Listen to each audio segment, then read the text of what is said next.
Voltamos com mais um bloco do programa Direito da Gente. Hoje estamos falando sobre Lei Maria da Penha. E para isso nós trouxemos como nosso convidado o doutor Hernani Barbosa Neves, que é juiz de direito da 2ª Vara Criminal aqui da comarca de São João del Rei. Doutor Hernani, nós falávamos sobre a questão da aplicação da lei, né, para relações homoafetivas. E o doutor mencionou que, nesse caso, é possível aplicação, desde que seja verificado qual que é a parte hipossuficiente da relação. Certo. Então, vamos analisar sobre a questão, então, sobre a ótica de uma relação heterossexual, né, um homem e uma mulher, e, na verdade, quem sofre a violência é o homem. Nesse caso, aplicaria-se a Lei Maria da Penha, porque é uma violência doméstica, mas não é contra a mulher, mas ele é a parte hipossuficiente da relação. Inclusive, até no Mato Grosso teve um caso famoso, né? Isso, exatamente.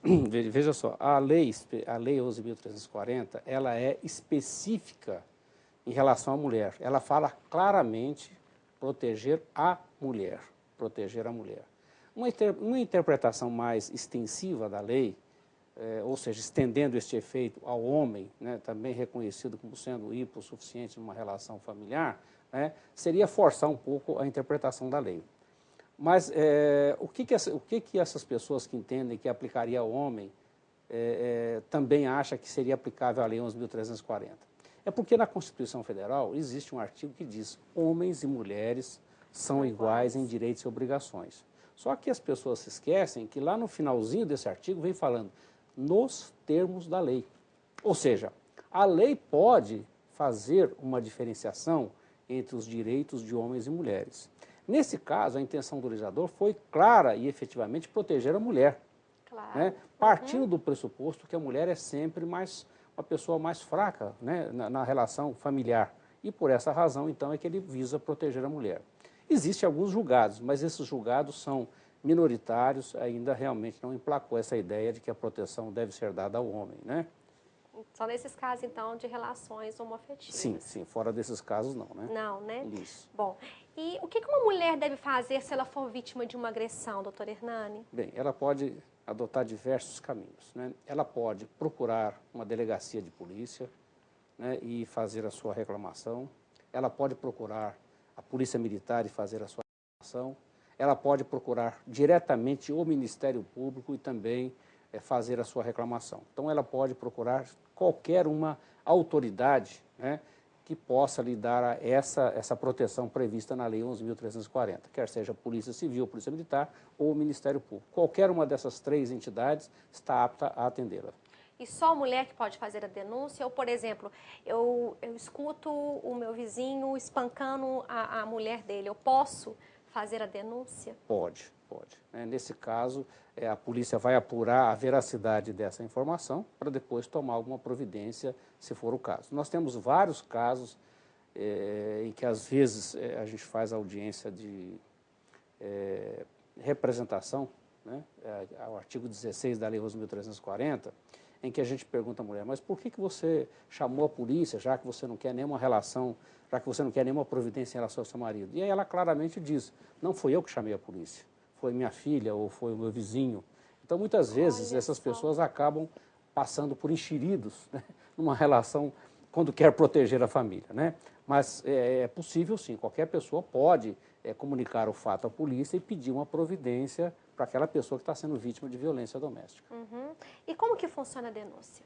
Bem, vamos imaginar, então, que ela sofreu uma violência, ela chamou a polícia militar vai comparecer ao local, né, vai examinar a situação.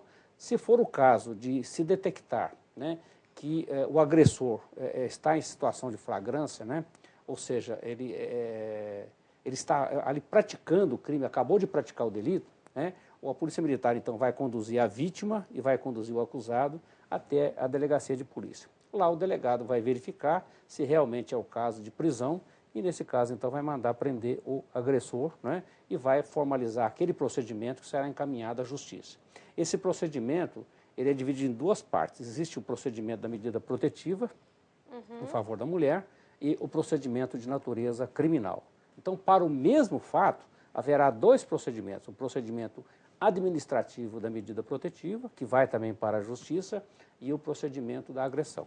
Se ela optar, né, por ir diretamente ao promotor de justiça, de ir ao Ministério Público, que também pode ser um direito, então, nesse caso, o Ministério Público vai tomar por termo, ou seja, vai escrever o que ela disse, né, vai tomar o termo, as declarações que ela fez e vai também encaminhar à justiça. Nesse caso, o promotor pode, de imediato, já também encaminhar o fato para a delegacia para instaurar o procedimento penal, ou pode esperar a audiência da medida protetiva para averiguar se realmente é o caso de providência criminal, para somente depois encaminhar para a delegacia. E o que é essa medida protetiva, doutora Hernani? Isso, muito boa essa pergunta. A medida protetiva, ela está prevista no artigo 22 da Lei 11.340. Essa medida protetiva são aquelas medidas que garantem à mulher a efetividade, né, de que os crimes de violência doméstica irão cessar. Ele envolve, né, diversas situações, como, por exemplo, o afastamento do agressor do lar conjugal. Hoje, somente o juiz, é claro, né, hoje o juiz pode determinar de imediato o afastamento do agressor do lar conjugal. Né? E se o agressor descumprir aquela ordem do juiz, naturalmente ele vai ser preso por desrespeitar a ordem do juiz. Outros casos mais corriqueiros que acontecem, né, quando o casal já está separado, por exemplo, com uma grande frequência, é o direito que é concedido à mulher, ou seja, a proibição do homem de manter qualquer tipo de contato com ela, quer seja por telefone, por carta, por e-mail, por qualquer meio de comunicação. E também a proibição dele de frequentar a casa da mulher. E a proibição, né, dele frequentar lugares comuns, ou seja, ele deve se manter afastado naquelas condições. São normalmente as medidas protetivas que são concedidas.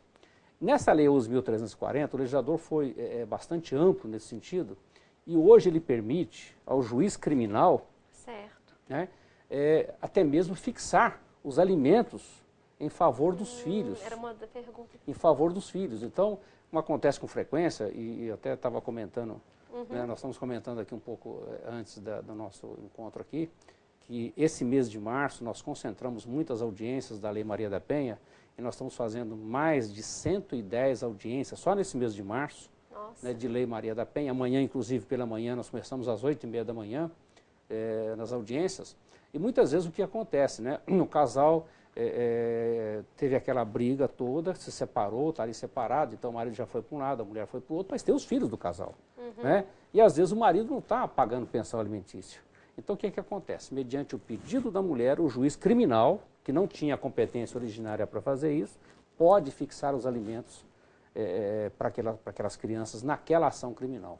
Olha, é interessante também, eu tenho acompanhado algumas decisões dos tribunais e parece que o juiz civil também, ele é competente também para aplicar a medida, agora já é competente para aplicar essa medida protetiva, sim. No caso de afastamento do lar, Perfeito. distanciamento. Só que né? aí no caso, o juiz da área civil, no caso o juiz de família, ele vai depender muito de um procedimento formal, né, de separação de corpos ou qualquer coisa nesse sentido, né?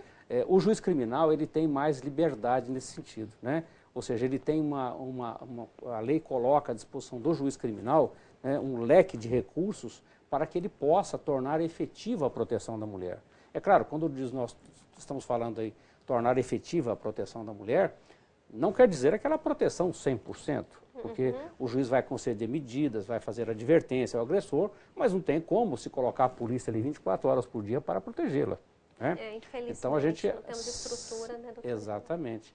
A gente sempre alerta as mulheres, né? Olha, está sendo concedida a medida protetiva, mas nem por isso você se sinta confortável. Você tome cuidado, né? Quando você sair na rua, você preste bem atenção por onde você vai indo, né? Procure não andar sozinha, né? Procure não andar por lugar mais ermos, né? Porque às vezes pode sofrer realmente. Existe na lei também o fato de que o juiz pode conceder à mulher, né, outros tipos de proteção, como, por exemplo, afastá-la do lar, levar para outros lugares, conceder até mesmo identidade diferente. Só que isso, claro, né, funciona nos grandes centros, né? Porque a lei prevê até a questão de um abrigo, né, para essas mulheres, só que, infelizmente, não é a realidade de São João del Rei, né? Não temos essa estrutura, nós não né? temos essa possibilidade de fazer isso aqui, pelo menos a curto prazo nós não temos essa possibilidade. O ideal seria que nós tivéssemos realmente uma casa, pelo menos de abrigo temporário, para essas mulheres.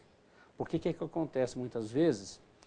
A mulher, né, às vezes, vai morar com o seu companheiro ou se casa e vai morar numa casa que às vezes é dos pais dele. Verdade. Ou fica no mesmo terreno que o pai dele. Então, veja só o seguinte, a situação fica incômoda. Porque por mais que eu determinar, então vamos determinar o afastamento dele, tudo bem. Só que ele está vivendo ali junto com a família, ela está vivendo ali junto com a família dele. É verdade. Então, quer dizer, fica uma situação difícil, embaraçosa, para ele dizer, olha, não, você está proibido de frequentar a casa dos seus pais. E mesmo também vai haver uma hostilidade natural dos parentes dele em relação a ela. É, natural. Nós tivemos casos, né, em que o casal morava na parte de cima e os pais dele moravam embaixo. Nossa, que dificuldade. Como eu disse, né, a lei ela é linda, né? Mas a realidade é outra, né, doutora Hernani? Bem diferente. Bom, no próximo bloco eu quero continuar falando sobre a questão da pensão alimentícia. Tá, claro. E você aí de casa pode enviar perguntas para nós. O nosso telefone é 3372-3720 e temos o celular que recebe mensagens, que é o 9972-1640. Nós voltamos já já.